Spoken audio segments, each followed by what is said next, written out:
You're watching the BEARCAT Network. Today's Tuesday, March 10th, and this is Cat Chat, where we bring you the news, events, and an inside look at BEARCAT athletics. I'm Chris Sabato, without my co-host Kip Ioane this week. He couldn't make it, so it's just me, but we've got a lot to talk about. A lot happened this past weekend. Tell you about what's coming up next weekend, plus a great interview with men's tennis player Gunnar.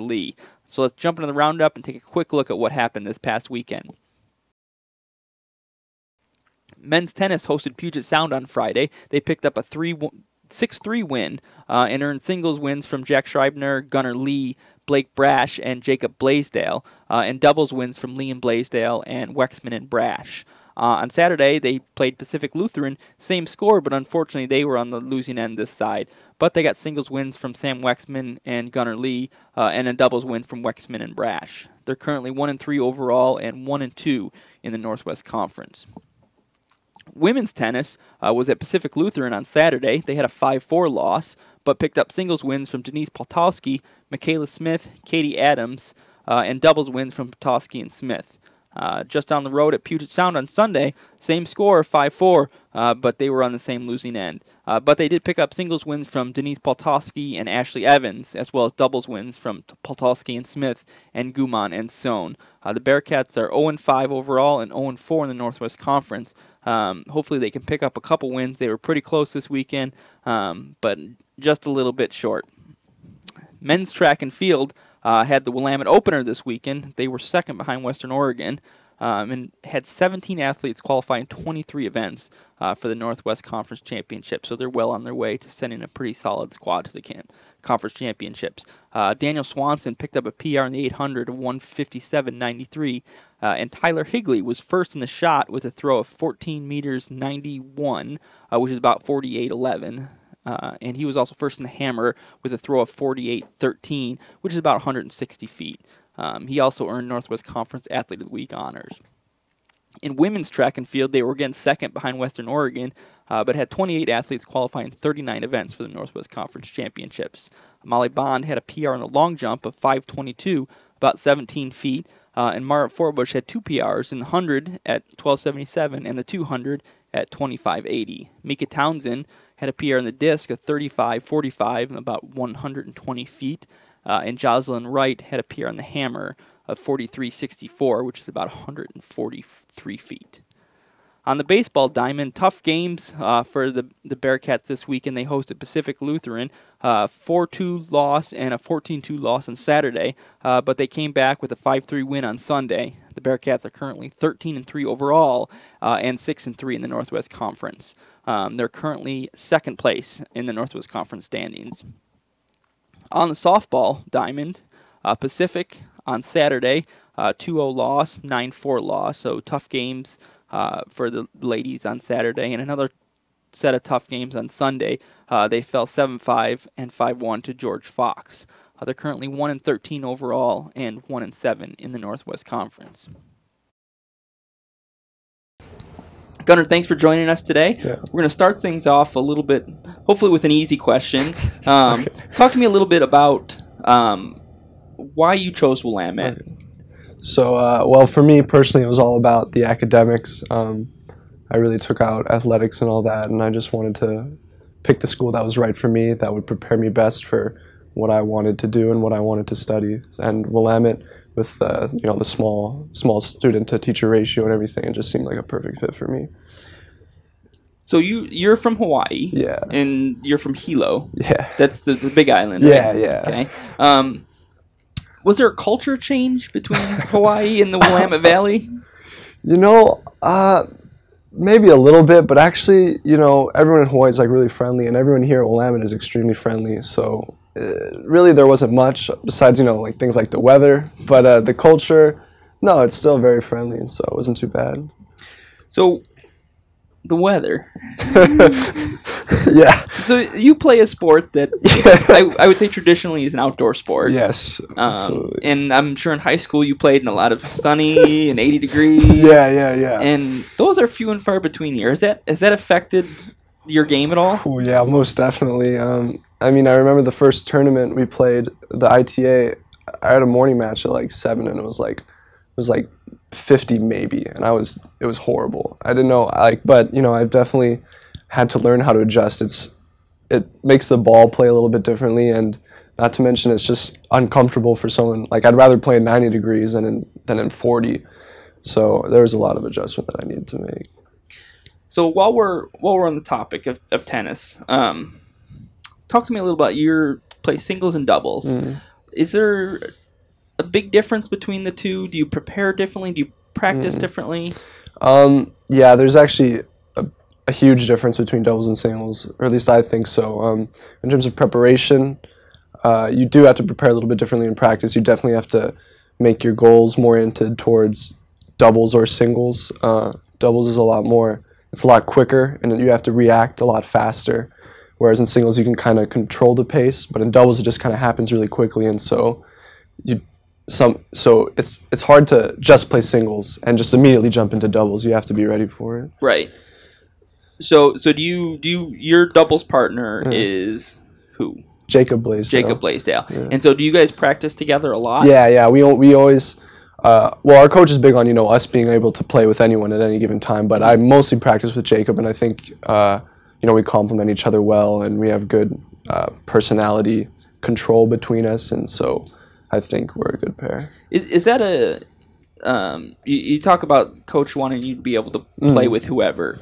Is it always you match up your number 1 with your number 2 and your number 3 with your number 4, or do you try and mesh the personalities in the games a little bit? Yeah, there's definitely some teams definitely go they're 1 and 2 and they're 3 and 4, but we definitely mix, and I think that's pretty common.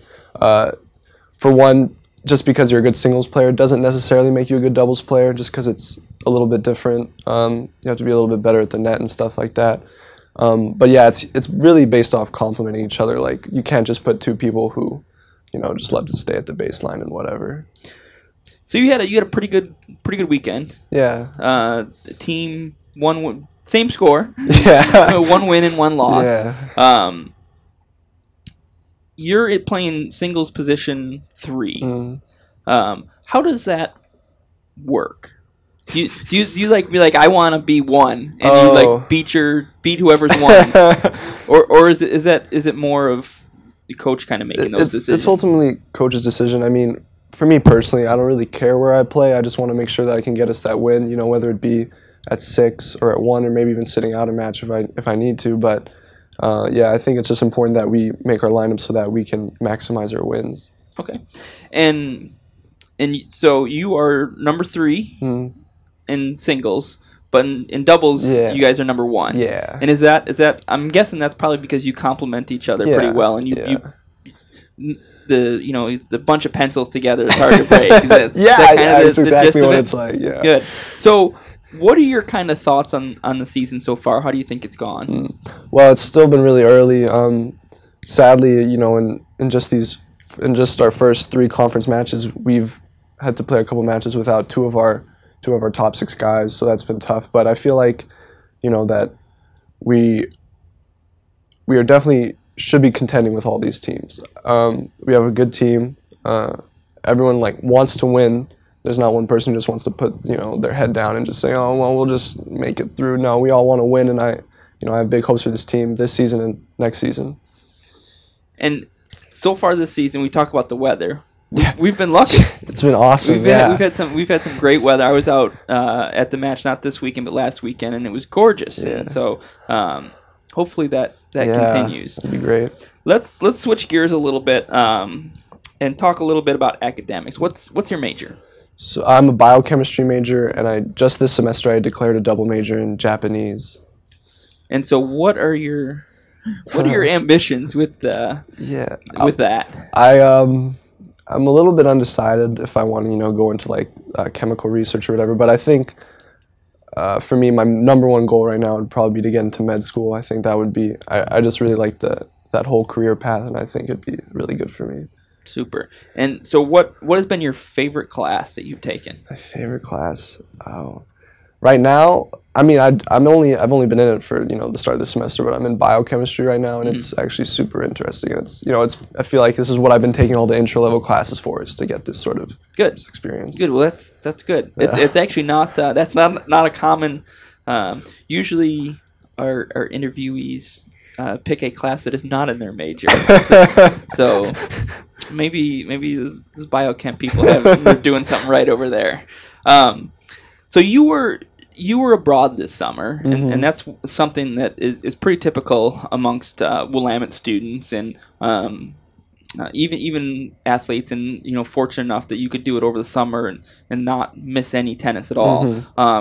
Talk to me a little about where you went and what you were doing there. Yeah, so I was in Japan, in Tokyo, in the Saitama Prefecture, and I wasn't actually studying. I was teaching English, mostly to middle school and to some high school students, in like an immersion classroom where you just have to basically give these kids nothing but English, and they kind of just have to survive. But it was a great experience, and I loved it. It was awesome.